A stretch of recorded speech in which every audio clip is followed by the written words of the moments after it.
What's up, guys? We're doing a little change of pace from the truck stuff. The last video was working on a Glock Gen 5 and a little bit of a holster review. That was kind of a spacey video. I didn't really like the way that it came out, but I uploaded it anyway. But in this video, we're gonna work on the Gen 5 trigger just a little bit more. I'm not really happy with how it's feeling, so we're gonna get into some more modifications. I don't recommend doing this if you don't know what you're doing. I'm not gonna tell you all the parts that you need. I'll let you figure that out for yourself if this is something you want to do, but I'm going to show you exactly what I'm going to do in making this trigger feel a million times better.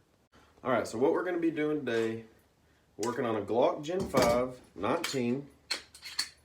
Go ahead, make sure it's clear.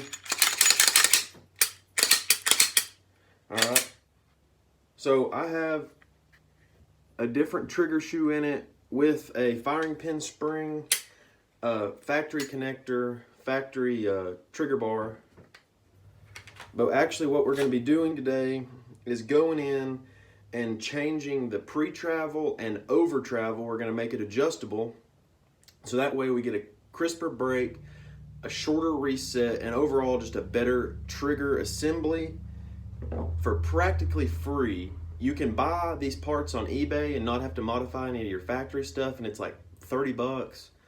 But I'm just going to modify my factory stuff because I went down to the hardware store, got everything I needed, plus extras, pieces for like 8 bucks after tax and all. So what we're going to be doing is actually modifying the rear trigger housing for the pre-travel and over travel. And we're going to be getting rid of machining marks and doing some extra polishing steps on this stuff. So we're going to get into taking this brand new Gen 5 apart. I have like maybe 40 shots through it, maybe, I'm not sure, but it's no comparison to how my Gen 3 trigger was. So for me to be completely happy with this gun and switching from a Gen 5 to a Gen 3, or from a Gen 3 to a Gen 5, I mean, we're going to go ahead with this. We're going to go ahead and do some minor modifications. This is an educational video only. I'm not going to give you the sizes of the stuff that you need for the drill bits or any stuff like that. If you're one of my friends and you want this done, and I think you're competent enough to have a gun that is modified like this, I'll be happy to help you, but please don't contact me trying to get me to tell you everything that you need. I figured it all out by myself. Okay, so what you need to take it apart is just some punches and a hammer. So we're going to go ahead and get all the pins knocked out. So your main trigger pin. On a Gen 5, you only have 2 pins, unlike the Gen 3s where you're going to have 3 pins. Get the back one knocked out. So there's both of your pins. Set those to the side. Go ahead, and I like to use my small punch to come in here and pick up on this locking block. If I can get it under there. You can kind of just pop it up. Then I take it and slide it and just kind of push up on it, pull your locking block out, and then your slide release lever will come right out. From there you can pick up on the back of it where your extractor is, and then your whole trigger assembly will pop out, and this is what we're going to be focusing on, the frame. You can just sit it to the side. We're not going to need that until the end. So everything we're going to be focusing on is in here on the trigger and back in here. So actually what we're going to be doing is coming in here. So on your pre-travel and over travel, what happens is this sits on the ledge right here, and that's your trigger brake right there. So when that falls off that ledge, that's your trigger brake. And how far this comes back is your over travel. So when you get this in here, we're going to mark this piece, drill a hole, and put a pin in here. And then we're also going to come in the back right here and drill a hole and put a set screw in so we can adjust the over travel. Okay, so after you get the roll pin installed, it's going to look like this.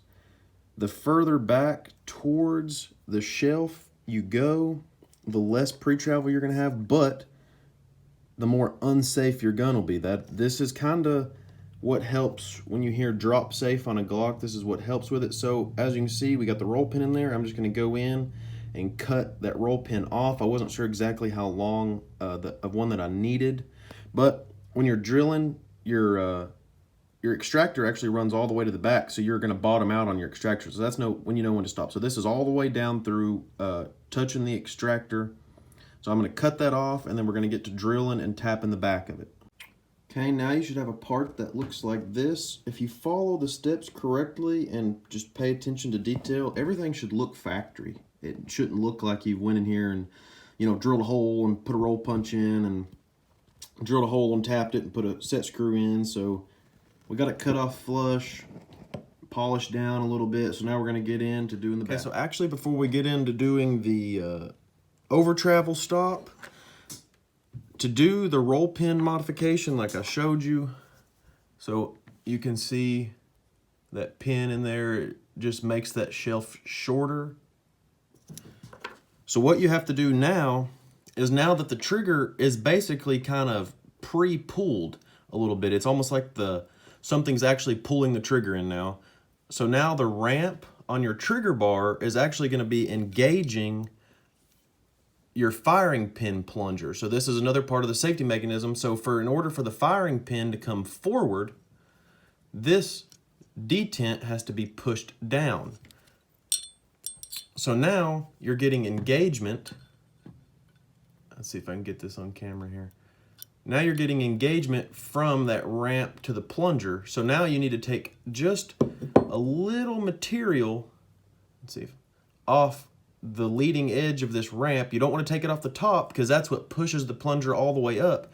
But you want to reshape this ledge just a little bit and take a little material off of it so it's not pre-engaging. And then the next thing you also have to do in order to make this work is, here is your safety, I call it a safety plunger as well, but that's actually what's in the frame, but I call it a safety plunger as well. It's actually like a safety bar or something, but this is what hits the back of the frame to keep the trigger from being pulled in, unless this is also pulled in. So that wouldn't let the trigger be pulled. That would let the trigger be pulled. But now that your trigger is basically pulled, you have less clearance from your frame to this contact point.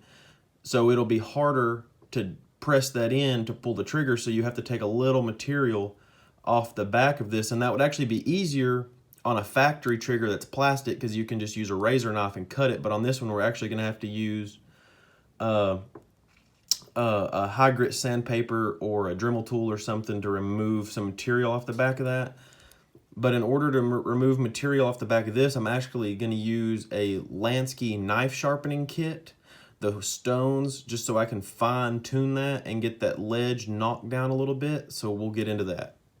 Okay, so now depending on how much material you actually want to remove, you can start with different coarseness stones. So this is too coarse to start with. I'm not going to start with that one. So I'm going to go into like a coarse diamond. That's actually more of a polishing stone for a knife.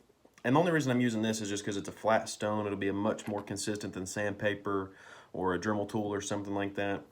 So all you're going to want to do is find some oil of some sort. This is just some Lucas oil, gun oil.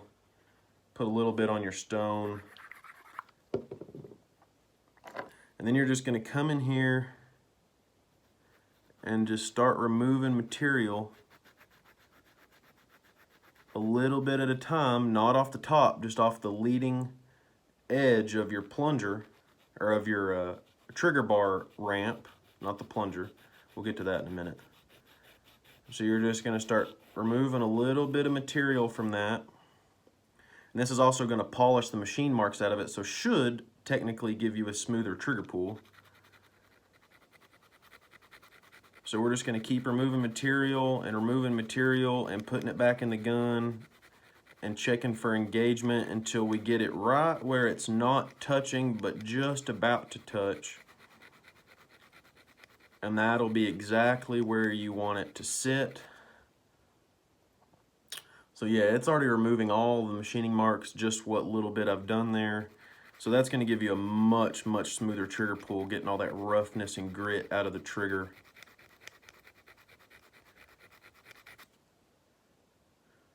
So I'm going to go ahead and finish up on this, and then we'll move on to the rest of the parts. Okay, so after you get the edge of the ramp knocked down, you're going to want to come back to the back of the trigger bar, and you can see where that's discolored. That's because I've already went ahead and polished on that with the finest stones. You just want to come in here. It's actually really simple. With these Lansky sharpeners, you just lay it in there and put pressure right there and right there and just work it back and forth just like that. And that's going to polish all those high spots out of there. Just like that. So after you get done with that step, come back to the rear trigger assembly. And if you don't understand how the connectors and everything work, they're a little complicated. There's a lot of videos on it on YouTube. I'm not going to get into all of how all this stuff works. But you put your trigger back together, and I'll show you how it kind of works a little bit here. So when your trigger's coming back, it's going to ride along that edge of the connector, and when it breaks, it's actually going to come around it like that. And that's part of the click and the reset that you feel, is because your connector, and this is what I'm calling the connector, is this piece right here, is actually kind of spring-loaded away from this triangle block. So when you come back to reset, it's going to pop around that. So you just want to get in there and polish the back side of your trigger bar, and then this leading edge of your connector. Get all the machining marks off of that and make sure it's at a mirror finish. I've already started on it a little bit. You can see the difference there. And you just want to work it till you got a little bit of a burr right there, and then you're going to take that burr off, and that's where you want to quit. So after you get all that assembled and polished, so here you can see our roll pin is going to limit how far the trigger can reset. So now we're going to come in and we're going to drill and tap through the back of this and put a set screw in here to limit how far the trigger can come back for the reset. So that's going to keep the trigger from coming as far back so it doesn't have as far to go back forward for the reset. And that reason you want to use a set screw instead of a pin or something is so that can be adjustable, so you can make sure that the gun is still safe to carry or shoot or whatever you're doing with it. Okay, so we got that part done, drilled and tapped. So now you can see the set screw in there, I hope. So we got a little hole in the back with the set screw down in there. So now that's going to keep this from being able to go as far back, so we'll be able to tune it. You can see that screw in there. We'll be able to tune how far the trigger can come back, so that'll shorten your reset time. So I mean, you can come all the way back out, to factory if you'd like, and all the way in as short as you can get it. So we're going to go ahead and get the gun reassembled and start adjusting. Alright guys, so we got the gun reassembled. I actually wasn't able to use that flat face trigger the way that the safety bar was designed. I wasn't able to remove the material needed to still make the gun safe. So I just went ahead and repeated all those steps that I showed you, but on the factory trigger and trigger bar. So now we have the factory trigger back in the gun. So now the only technical modifications that we have to this gun are the firing pin spring, which I have a 4-pound reduced firing pin spring. Of course, the roll pin that we put in to take up pre-travel, the set screw for over travel, and then the single piece reduced power guide rod just to get a little less recoil out of the gun, which it's only 9mm, but my Gen 3 that I sent it off to Mod K and had it ported, so that gun shot super flat. So going to a gun that didn't have a port, I wanted to do all I could without having to resend the gun off and wait forever to get it ported. So I'm going to go ahead and show you the best I can. I'm actually getting ready to go over to Justin's house, so we'll look at his Gen 5, which is all stock besides a connector, which won't really change the pre-travel and over-travel. So the gun's clear. So here is the take-up now. That's all that it moves now. Go ahead and fire it. And then here is your reset. Show you that again. Pre-travel. Fire.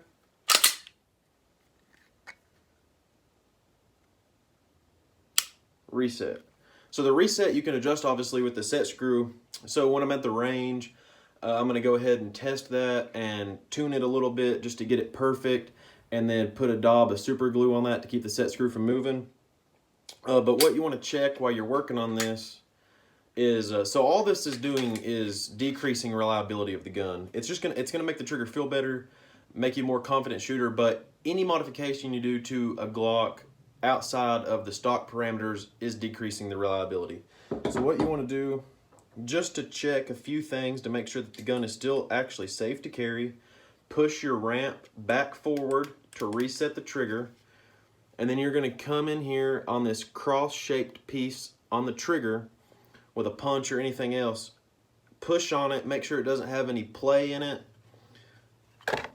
because you can see back here, there's your actual trigger bar riding where we put the pin and the set screw in. So you just want to make sure you can't push that off the ledge as well, and just push on it really hard. Make sure you can't push it off the ledge.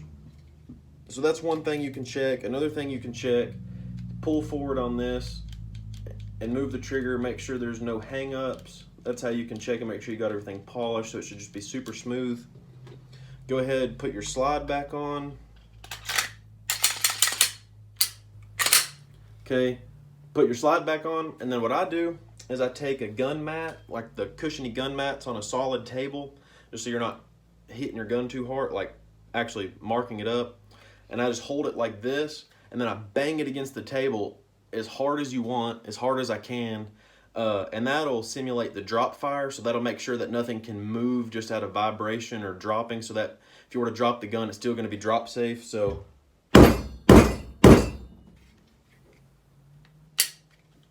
drop safe.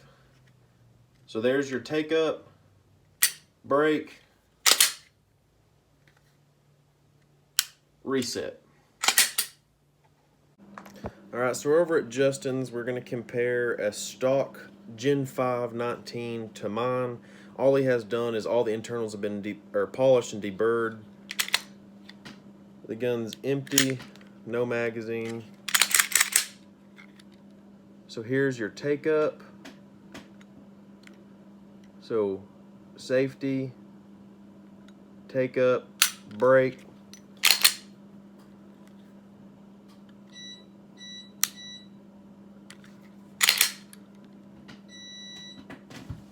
Take up, break,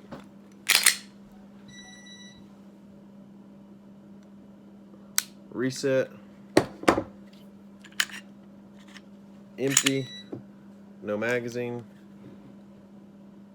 safety, take up, break,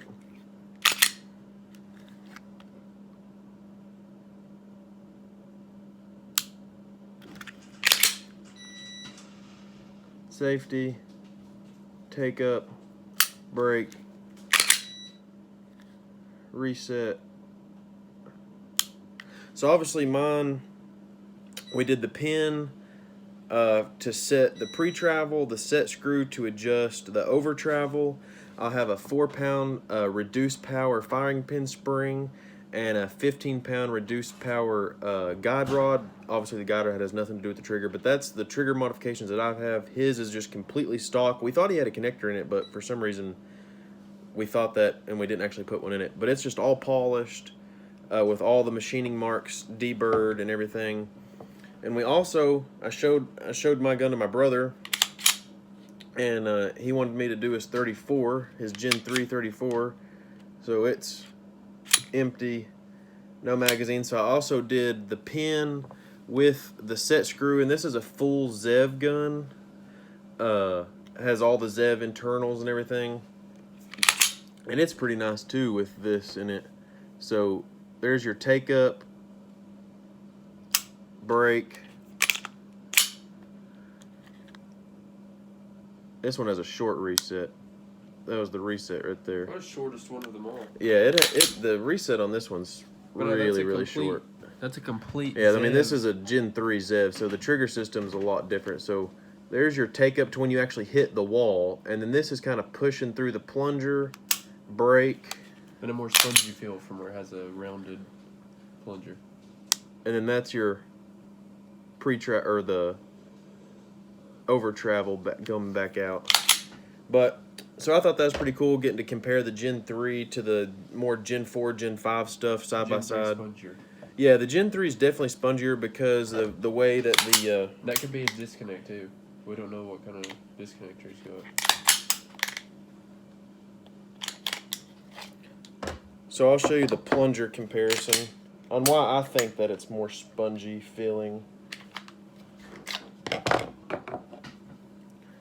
So on a Gen 3, your plunger is a dome, it's round, and on these it's more of a pyramid. So that's your safety detent. So I think that's part of the reason why that one feels a little more spongier is his right here. See, the trigger ramp is just shaped so much different on these. It's been a long time since I've worked on a Gen 3. I'm pretty sure this is just a ZEV thing. I don't remember mine being like this, but compared to just a stock Gen 5, it's a lot different. As you can see, I mean, this like one, yeah, this one is more domed. It's very, very odd. But I thought it was pretty cool getting to compare, Gen 3 stuff to Gen 5 stuff side by side in the same day and doing all the same stuff to it. But that was just, it ended up being a pretty long video on how to do all this, but it made the trigger feel a lot better. And from all the tests that I can find to do on YouTube to see if your gun is drop safe, this gun's perfectly safe to carry. And we made a half back plate. Yeah, we actually made a half back plate. Just took a factory back plate and cut it down. So you can see everything moving on the inside to make sure everything's safe and making good contact. But that's going to end off the video. If you guys have any questions, let me know. I didn't put any of the sizes of the drill bits or pins or screws or anything that I use because this is just an informational, educational video. I don't recommend going and doing this to your gun, especially a carry gun. A competition gun's perfectly fine. I felt comfortable doing it to mine because the parts are super cheap to replace if I messed something up and didn't like it. But it seems to be super safe. Made the trigger feel, a lot better. And it's hard to come by triggers right now.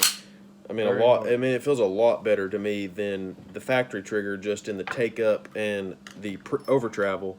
But guys, that's going to end the video off. If you have any questions, comment down below or message me on Instagram. I'll be happy to help.